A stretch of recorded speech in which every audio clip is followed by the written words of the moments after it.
అశోక్ రెడ్డి గారు, జనరల్గా మీరు సూపర్ మార్కెట్స్లో ఇచ్చారు అండ్ బయట కూడా అమ్మారు కదా, ప్రైస్ విషయానికి వస్తే ఏది బెటర్ అనిపించింది మీకు? రెండు బెటరే మేడం, ఎందుకంటే ఇలా పీస్ లెక్క అమ్ముతాం. అవును.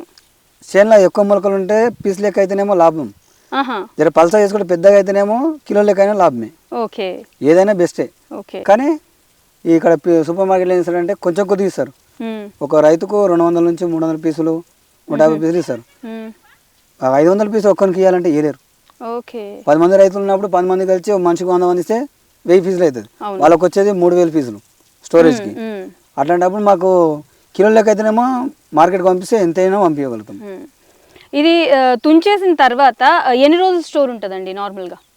1 డే ఉంటుంది మేడం. ఇది 1 డేనే, ఎక్కువ రోజులు ఉండదు. ఒక 3 డేస్ తర్వాత ఇవాళ కట్ చేస్తాం, రేపు పంపిస్తాం, ఎల్లుండి ఒక 3 రోజులలో ఇది కంప్లీట్ కావాలి తినడానికి. అయిపోతుంది. తర్వాత అయితే కలర్ చేంజ్ అవుతుంటుంది. ఓకే, ఎందుకనంటే మీరు ఇక్కడ కట్ చేసి మళ్ళీ అక్కడికి వెళ్ళి ఇదంతా ట్రాన్స్పోర్ట్లో వెళ్ళేసరికి టైం పడుతుంది కదా, ఒక మినిమం ఒక 1 డే అయినా పడుతుంది కదా. యా, ఒక 3 డేస్ ఉంటుందా? 3 డేస్ ఉంటుంది. ఓకే. అశోక్ రెడ్డి గారు, ఒక మొక్కకి ఒకటే ఫ్లవర్ వస్తుందా, ఇంకా ఎక్కువ వస్తాయా? ఒక మొక్కకు ఒకటే మొలక వస్తుంది, కానీ కట్ చేసినాక ఆకులు మొత్తం చేస్తే సైడ్ నుంచి పిలకలు వస్తాయి. ఒక 6 పిలకలు వస్తాయి, కానీ 1-2 ఉంటే అది చిన్న సైజు వస్తుంది. 100 గ్రామ్ 200 గ్రామ్ వస్తుంది.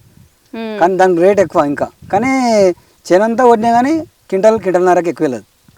అట్లాని ఆ మొక్క తీసేసి మళ్ళా వెంబడే నాటేస్తాం మళ్ళీ. ఓకే, అయితే అది పనికిరాదు ఇంకా. మరి పనికి వస్తుంది, కానీ అంటే తీసేసి వేరేది పెట్టేసి మాల్ తక్కువ వెళ్తుంది అన్నట్టు. Okay, okay. దీని సైజు కిలో సైజు, అది 100 గ్రామ్ 200 గ్రామ్ సైజు, కానీ దానికి రేట్ ఎక్కువ. ఓకే, చిన్న సైజు ఉంటుంది కాబట్టి దాని విటమిన్ ఎక్కువ ఉంటుంది కాబట్టి దాని ఎక్కువ తినడానికి ఆస్కారం ఉంటుంది అన్నట్టు. ఓకే.